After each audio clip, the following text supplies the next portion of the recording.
Niri gaur egokitu zait Tolosan dauden hainbat ekimen edo eredu kultur ereduei buruz hitz egitea, eta nik ekarri dituan ereduak bereziki herri kulturgintzan oinarritzen dira.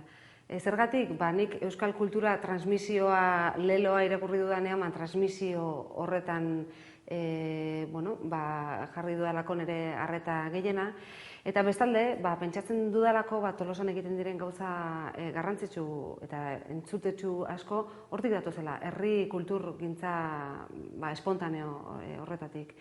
Horrek ez du esan nahi, udalak egiten dituen zerbitzuak gutxiago direnik, garrantzitsuak dira noski, baina beharko lukete nolabaiteko lotura beste hoiekin. Lotura beharko lukete eta gainera lagungarriagoak ere izan daiteke. Sorkuntza eta erakundeak behar bada bereizita daudelako gehiegi, ez.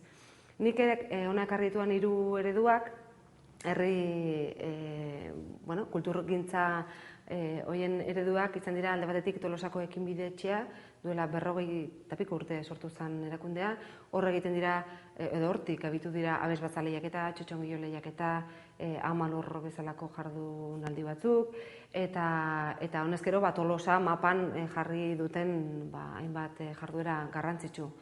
Bigarrenez Bonberenea gure ikur maitea eta kutxuna da momentu enten, ez? Etxe autogestionatu bat, etxe okupatu bat, nun hasieran resistentzi bat egon zen, baina pixkanaka ereduri oso serio, oso fin eta benetan oso modu interesgarrian eta ezakit eskuzabalean egin duten. Hori onartuta dago, Tolosako udalak eta guzti onartu du horren balioa eta horren garrantzia. Eta oso bide interesgarria markatu dute. Zaila segitzeko baita ere. Oso hor dauden pertsonak asko balio dutelako eta horiei esker burutzen delako, ez? Horreko ereduan ere horrelako zerbait gertatzen da, baina tira. Eta bukatzeko Tolosan duela 8 hilabete hasi zen ekimen bat, GKO Galeria izena du. Arte galeria bat ematen du, baina hori baino gehiago da. Arte sormena eta sorkuntza sustatu nahi du, jendia bere proiektuekin eta bertara joateko gonbitea egiten du eta martxan jartzen dituzte. Bertan, kalean, herriko beste toki ezberdinetan, eta hauek euskal kultura egiten dute eta kanpora bidali baita ere, behiek nazioarteko harreman handiak dituzte, eta nozkero ari dira, ez? Ari dira horren denbora gutxian, sare handi bat sortzen. Noraino iritsiko diren ez dakigu, baina eredugarriak direla behintzat bai.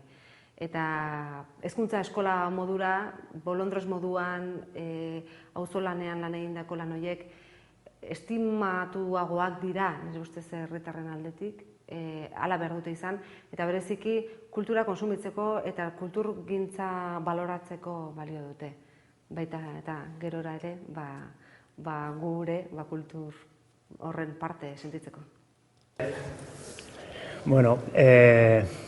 Proiektua jaixo zen Euskal Elkartiarekin batera. Badi ardu Euskal Elkartia sortu zen, orain dela 10 bat urte. Eta hor elkartu ginean, Deba eskualdean eta herrizkerekin eta lanean gabiltzan hainbat lagun, ez? Euskara teknikariak, ikastetxetan eta lanean dabilen jendia, euskaltzaleak, itzultzaileak, idazleak, danetik, ez? Eta orduan elkartearen helburua bera zen herrizkerak eta nolabait jasotzea. Eta konturatu ginean, eskualde honetan aitzindari izan dirala, ez? Herrizkerak eta jasotzen. Aspaldikoa dira Ibarren batez ere herrizkerak eta jasotzeko lanak, Torio Etxeberriatik hasi, eta gero Imanol Azpiur, Serafin Basauri, Juan San Martín, hainbat lan egin dira, ez? Eta konturatu ginen, azkenengo 10-15 urtietan, horrelako lanak ere asko eginda zeudela, grabazioak ere eginda zeudela, herri guztietan zeudela martxan herrizkera eta jasotzeko. Baten aditza jasotzeko beka bat, beste baten ahoskondaria jasotzeko, beste baten herrizkeran tesi bat, baina herri guztietan zegoen horrelako lanen bat, ez? Eta orduan pentsatu genuen, hori alde batetik oso ona da, baina beste alde batetik ari gara, herri bakoitzean lana utzetik hasten. Eta egin behar duguna da, alda neurrian behintzat, indarra batu.